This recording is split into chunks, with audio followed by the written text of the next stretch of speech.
El mapa imposible de Liliana Borbón. Los nombres y la muerte. El anciano tenía un nombre, el mismo que le habían puesto al nacer, aunque con el paso del tiempo su nombre bautismal había sufrido algunas modificaciones. En los lejanos años en que su madre lo esperaba con los brazos extendidos, mientras él daba los primeros pasos, riendo de miedo. Su nombre era un sonido incomprendible de tanta miel y tantos diminutivos, y tantas palabras para alentarlo. A ver, Juliancito, bebé precioso, amor chiquito, venga con mamá. Cuando fue a primer grado, su nombre se transformó en una larga cadena de letras y guiones que llegaban hasta el final de la página. A veces sin acento, a veces sin mayúscula. Julián, Julián, Julián. Derechito sin salirse del renglón. A los 20 años, Julián tenía más J que ninguna otra cosa. Será porque la J tiene un sonido heroico y pasa como el viento de verano. Más tarde se agregaron 3 letras a su nombre y Julián empezó a llamarse Don Julián. ¿Era eso o abuelo? Y no había nada que él pudiera hacer para evitarlo. Buenas tardes, don Julián. ¿Qué está haciendo en la plaza con tanto frío? No tengo frío. Estoy recordando y los recuerdos son un buen abrigo. Usted siempre tan poeta. Dígame, don Julián, ¿su hija sabe que está en la plaza? La vecina se fue sin esperar respuesta y don Julián pudo seguir con sus recuerdos. Sin duda el mejor momento de su nombre había sido cuando tenía 11 años. Él tenía 11, Diego también y Lila tenía 10.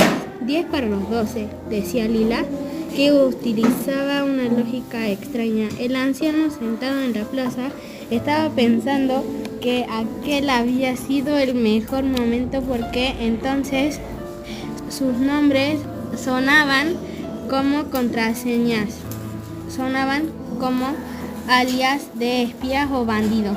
Diego el que recorría las calles de la casualidad, Lila la que descubrió una bandada de pájaros sabana. Julián, Diego y Lila, los que sin imaginarlo ayudaron a salvar a un ángel. Abuelo, dice mamá que vuelvas a casa. Seguro que esa vecina charlatana iba ido a cumplir con su deber de informar que don Julián estaba tomando frío en una banca de la plaza.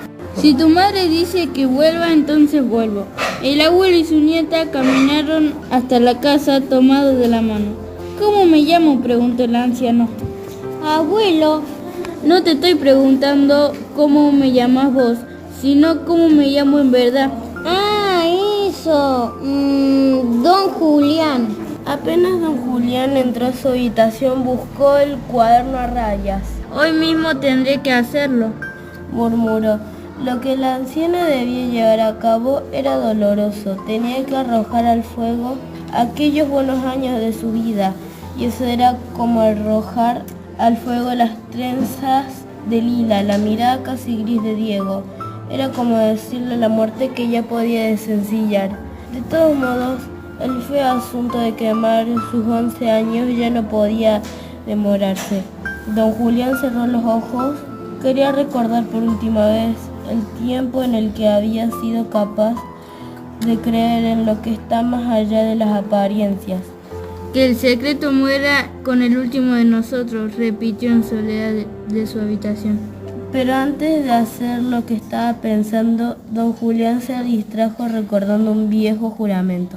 Voy a guardar este secreto aunque me atornillen las uñas, dijo Diego y puso sus manos sobre la mesa.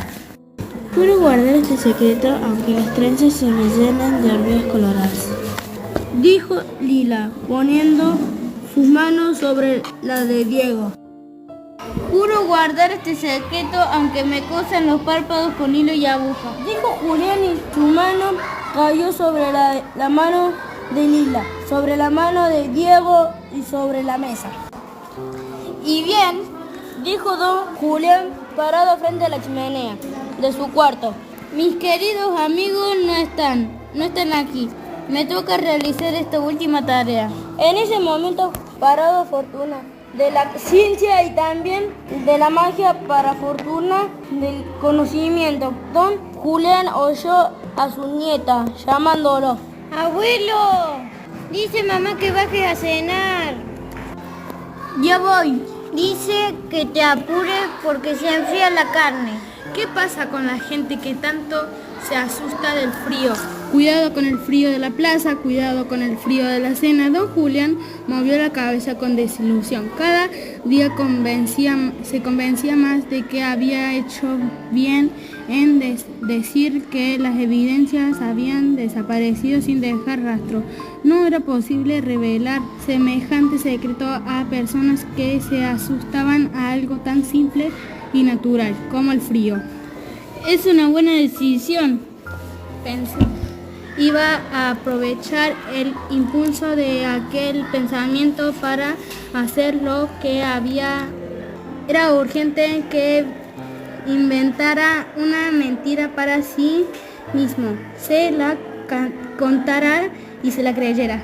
No es conveniente dejar tanto papel ardiendo sin nadie que esté vigilando. Lo haré antes de acostarme. Volvió a colocar el secreto en su sitio y bajó a cenar. Si tu comida se enfrió, puedo recalentarla, ofreció su hija. Está bien así. Si tienes frío, puedo cerrar la ventana. Está bien así. Un poco más tarde, la hija de don Julián consideró que era tiempo de que el anciano se metiera en la cama. Papá, es hora de que te vayas a descansar. Es hora de quemar sus trenzas, pensó el anciano, y fijó los ojos en el televisor aparentando interés en las noticias. Pero su hija era una mujer metódica.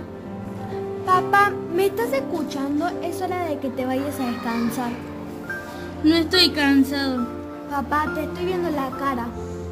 Suerte que le veía la cara y no el alma, porque en el alma de don Julián estaba escrito su secreto con letra redonda y prolijo. Todo estaba escrito allí con la letra de Lila. Él recordó que Lila se mordía la punta de la lengua para escribir. Papá, no me hagas repetir las cosas como si fueras un niño, insistió su hija. Era inútil discutir con ella. El anciano besó a su nieta. Los dormitorios estaban arriba y esa noche las escaleras llegaban al cielo. Ahora sí ha entrado frío a esta casa. Don Julián se apoyó en la baranda de madera. Oscuro su corazón viejo se le cayó al fondo de pecho si hubiese soltado el clavo que lo sostenía todo. Se puso oscuro más allá de la baranda, más allá del techo, más allá del rostro de su hija, que estaba gritando algo. Papá, por favor. Papá, por favor, como si pudiera hacer algo. Si ni siquiera había podido sujetarse con las manos en la baranda de la escalera. Cuando don Julián abrió los ojos, estaba acostado en una cama. De inmediato supo que esa era la última vez que despertaba. Su hija y su nieta estaban a su lado. Entre las dos no lograban completar una sonrisa afuera de la habitación. Algunas personas estaban hablando con voz baja y esponjosa, la misma voz con la que abrían las fotos antiguas si pudiesen hacerlo. La mitad de don Julián cayó sobre el cajón donde guardaba el cuaderno a rayas. De alguna manera tenía que levantarse y arrojar al fuego, de algún modo tenía que encontrar fuerzas para hacerlo. Sintió que estaba logrando lo incomprensible. Trabajosamente consiguió sentarse en el borde de la cama y poniendo su pie, ahora soltándolo, faltaba dar 3 pasos. A don Julián le pareció muy extraño que su hija y su nieta, que seguían junto a él, no intentaran detenerlo. Un golpe de lucidez le hizo comprender que seguía acostado en su cama, sin haber logrado mover ni un músculo. Para ilusión de moribundo, el cuaderno de los secretos seguía lejos de su alcance. El corazón de don Julián estaba atado a la vida por un hilo de sangre que iba adelgazándose. Una ambulancia cruzaba esquinas como un pájaro blanco.